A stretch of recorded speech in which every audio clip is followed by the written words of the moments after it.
오늘 여러분과 함께 하나님을 대신하는 하나님의 일꾼이라는 제목으로 말씀 나누기 원합니다.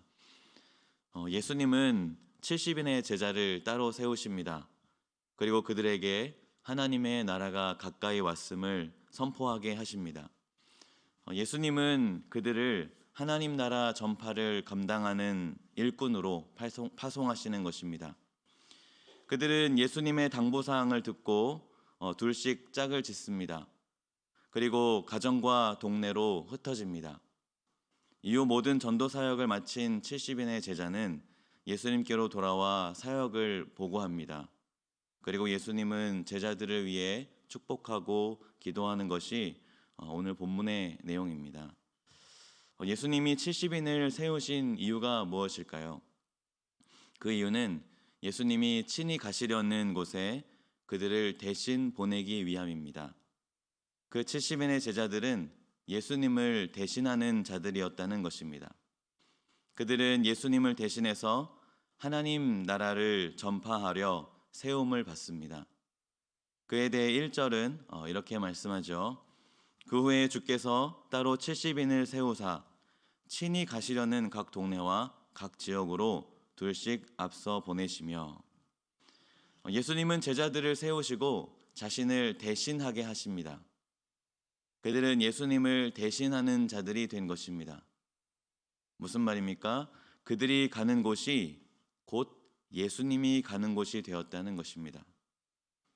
그들이 하는 선포가 곧 예수님의 선포와 동일하다는 것입니다.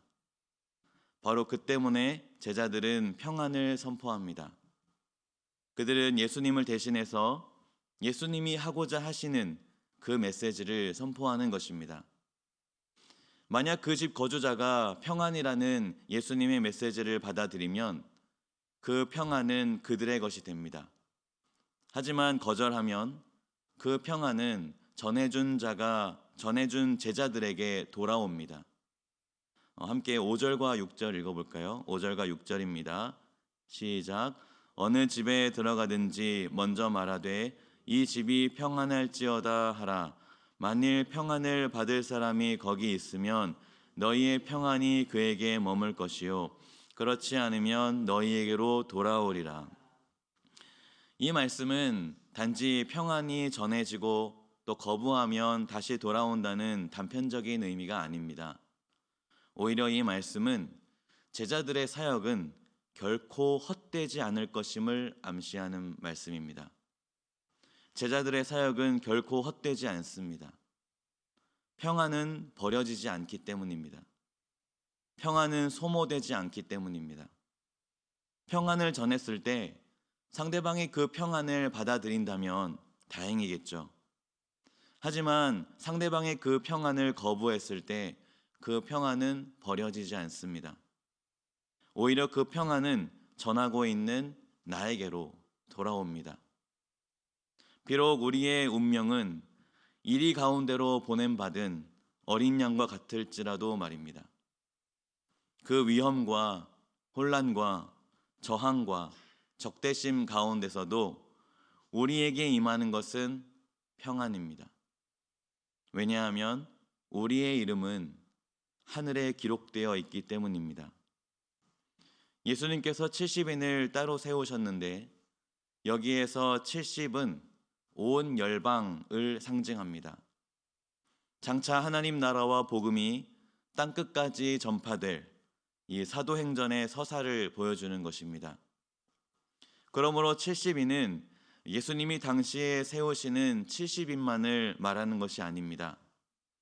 예수님은 온 열방에 하나님 나라와 복음을 전파하는 자로 70인과 같은 우리도 따로 세우셨다는 것입니다. 예수님은 우리를 세우셔서 친히 가시려는 각 동네와 각 지역으로 우리를 보내십니다. 예수님은 우리를 하나님의 일꾼으로 세우시고 보내십니다. 하나님의 일을 하는 일꾼, 하나님이 하려고 하시는 바로 그 일을 하는 일꾼으로 말입니다. 하나님은 그렇게 우리를 하나님의 일꾼으로 삼아주셨습니다. 우리를 하나님의 일꾼으로 삼으신 이유가 무엇일까요? 하나님이 우리에게 하려고 하시는 그 일이 무엇일까요? 그것은 추수하는 것입니다. 하지만 추수는 미래에 이루어지는 일이 아닙니다. 추수할 때는 미래가 아닌 지금입니다. 이것은 추수할 지금 이때가 곧 종말의 때임을 말씀하는 것입니다. 종말입니다. 지금 우리는 종말의 때를 살아가고 있습니다. 추수할 때는 나중이 아니라 지금이기 때문입니다. 추수한다는 것이 무엇입니까? 사람들이 하나님과 관계를 회복할 수 있도록 하나님 나라를 전한다는 것입니다. 사람들에게 평안을 전한다는 것입니다. 그들이 임박한 하나님 나라를 받아들인다면 하나님 나라의 백성이 될 것입니다. 그리고 그들이 평안을 받아들인다면 하나님과의 온전한 관계 속에서 평안할 것입니다. 그러나 임박한 하나님 나라를 받아들이지 않는다면 하나님 나라는 그들에게 심판을 가져올 것입니다. 그들이 평안을 받아들이지 않는다면 그 평안은 우리에게로 돌아올 것입니다. 그리고 동시에 그들에게는 영원한 심판이 임할 것입니다. 사랑하는 성도 여러분, 우리는 종말의 때에 살고 있습니다. 예수님은 이 종말의 급박성을 알려주시고자 심지어 길에서 문안하는 것을 금지하실 정도입니다. 예수님은 하나님의 일꾼인 우리가 빨리 추수하러 나가길 원하십니다. 하나님은 우리가 VIP에게 하나님의 나라, 하나님의 평안을 전하기 원하십니다. 그러나 사실 우리는 전도의 두려움을 또한 가지고 있습니다. 어린 양이 되어 이때 속으로 들어가는 것과 같기 때문입니다. 그러나 우리는 그 발걸음을 두려워하지 않을 수 있는 이유가 있습니다. 그것은 하나님의 일꾼인 우리를 영접하는 자들은 곧 하나님을 영접하는 것과 같기 때문입니다. 이에 대해 예수님은 16절에 이렇게 말씀하십니다. 너희 말을 듣는 자는 곧 내 말을 듣는 것이요 너희를 저버리는 자는 곧 나를 저버리는 것이요 나를 저버리는 자는 나 보내신 이를 저버리는 것이라 하시니라. 예수님은 다시 한번 제자들이 곧 예수님을 대신하는 것임을 말씀하십니다. 나아가 그 제자들을 일꾼으로 보내신 하나님을 대신하고 있음을 강조하십니다. 그러니 여러분, 자부심을 가지십시오. 우리가 하나님을 대신하는 하나님의 일꾼이라는 자신감을 가지십시오. 바로 그러할 때 우리는 전도를 포기하지 않게 될 것입니다. 전도가 되든지 안 되든지 결과 자체에 신경 쓰지 마시기 바랍니다. 왜냐하면 결과는 우리가 아닌 하나님께 달린 것이기 때문입니다. 만약 잘 되어서 그들이 우리가 전하는 복음을 받아들인다고 생각해 보십시오. 우리는 기뻐할 것입니다. 그러나 우리가 전하는 하나님 나라를 누군가 받아들이지 않더라도 괜찮습니다. 하지만 그렇게 생각해 보십시오.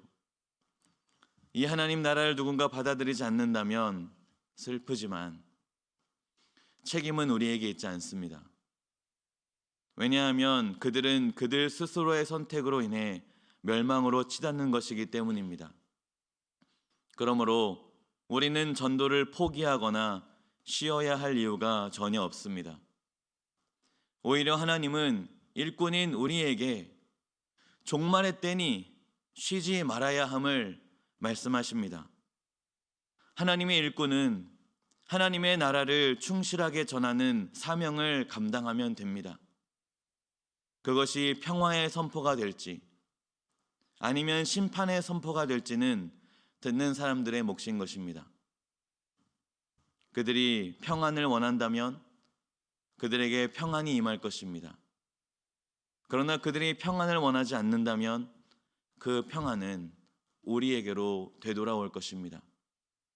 그러므로 다시 한번 강조하자면 우리의 전도 사역은 결코 헛됨이 없을 것입니다.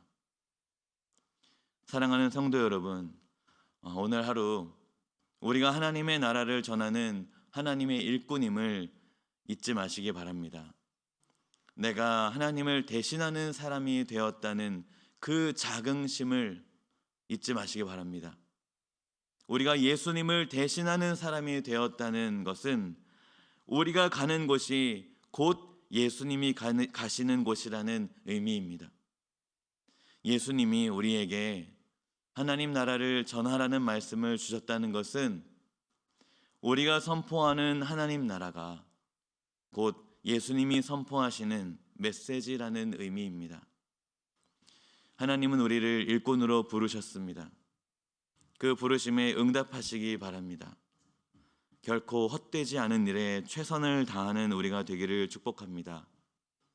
이 종말의 때에 하나님의 나라와 평안을 선포하는 우리가 되기를 축복합니다. 우리 이 시간 함께 기도합시다.